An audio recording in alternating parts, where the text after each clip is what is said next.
Beside this stream is a normal looking abandoned site. We see many derelict mills and factories, and a lot of the time they're empty and not worthwhile. However, this one caught our attention. Yes, originally this building was a clog factory, but it was converted into a museum showcasing the products made and the firm itself.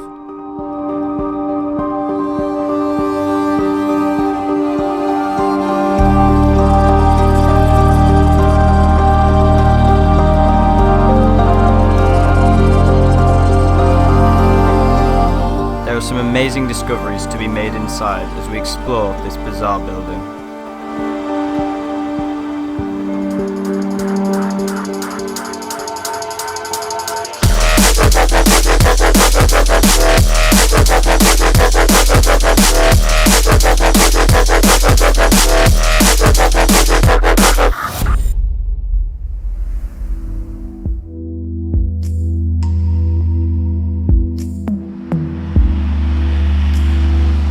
Once, a long time ago, the factory was the town's pride and joy, so it wasn't hard to find with many fading and scrubbed signs showing us which way to go.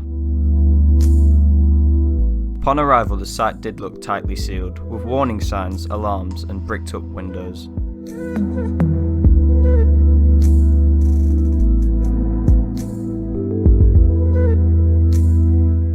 However, with some help we eventually found our way in, and we were free to explore.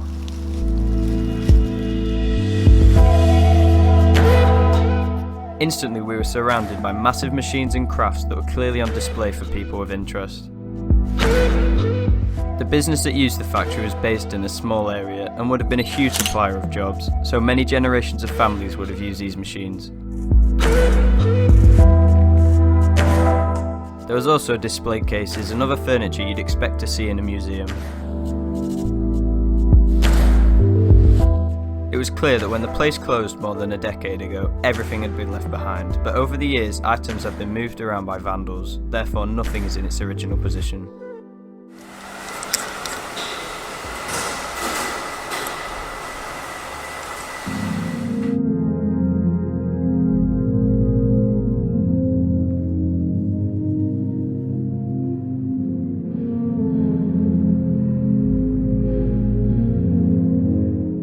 The ground floor featured various shops that would sell clogs and clothes from the company's supply.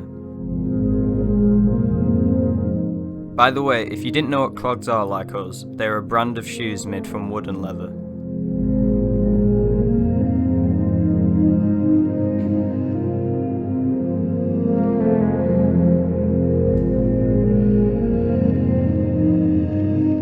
It wouldn't be long before we found the source for the creepy belongings, and the way to find it was through a coffin, literally.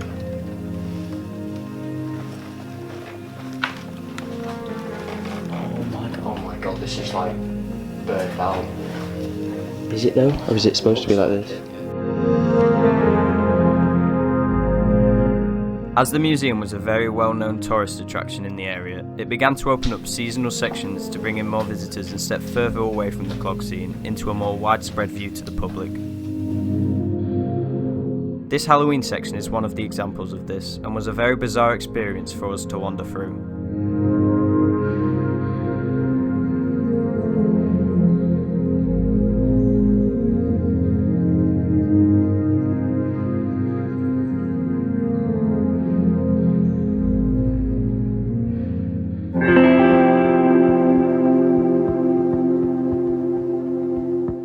The clog company was founded in the 1940s, progressing slowly until this building was bought to create the shoes faster in 1978. When running, 100 employees could work at this facility, which would have helped unemployment in the town drastically.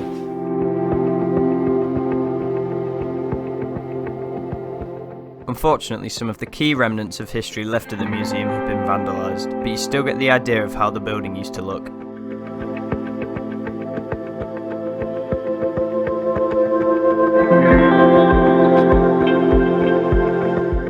Even more machinery was left upstairs, rusting away, which we could not understand. If sold, the machines here could sum up to a lot of money, yet they remain a representation of the functional state of the factory.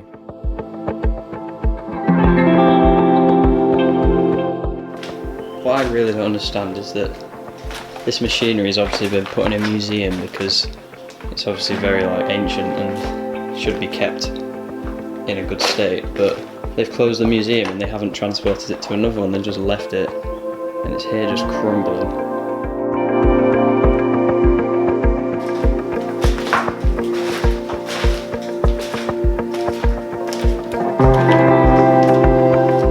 Also on this floor is the gift shop and the museum's cafe, both showing nice natural decay.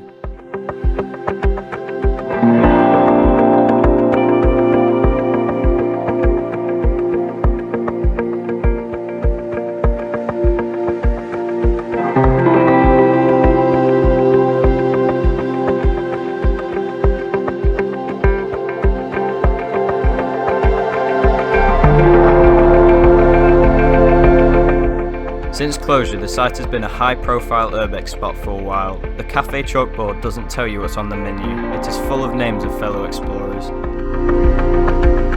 Maybe the weird and wackiness of the building makes it so interesting to visit.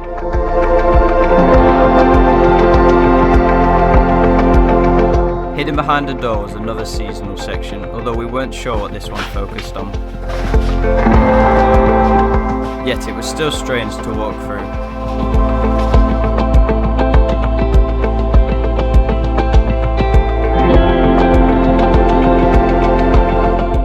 The mill manufactured clogs for 30 years after being bought. However, when it was a museum in the 1990s, it began to get a decline in visitors. With the addition of a devastating fire in 1990, the building closed in 1999. It has been abandoned since, waiting for apartment approval.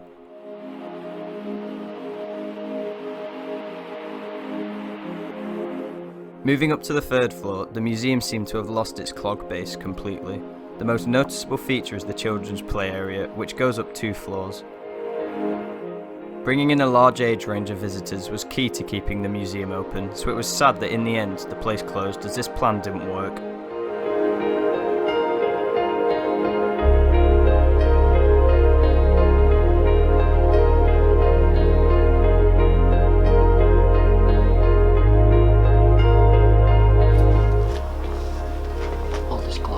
It was definitely necessary for us to relive the childhood adventure and climb up the play area rather than just using the stairs.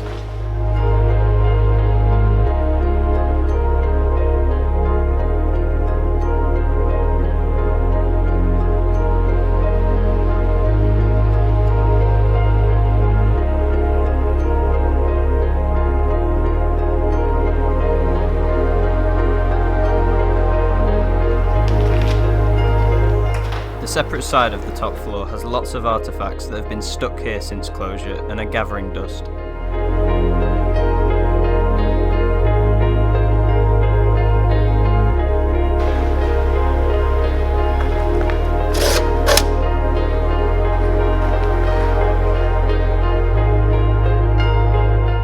We have never seen arcade machines in an abandoned place, so although stripped, this shell is a great find.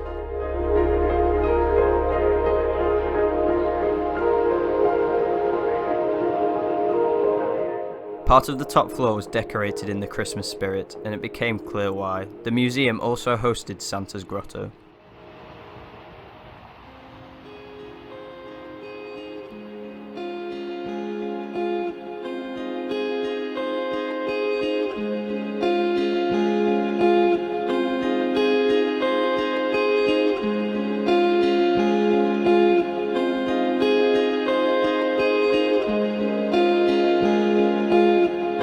Dear Santa, please may I have a microphone, roller skates, books, videos and sweets for Christmas, please. The Dear Santa letters remaining were very sad to see, as they are a remnant of childhood but have been left without care.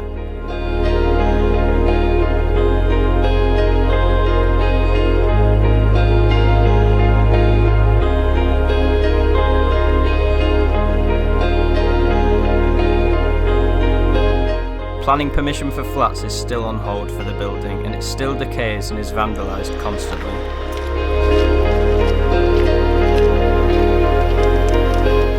At least it does have a form of inhabitants still.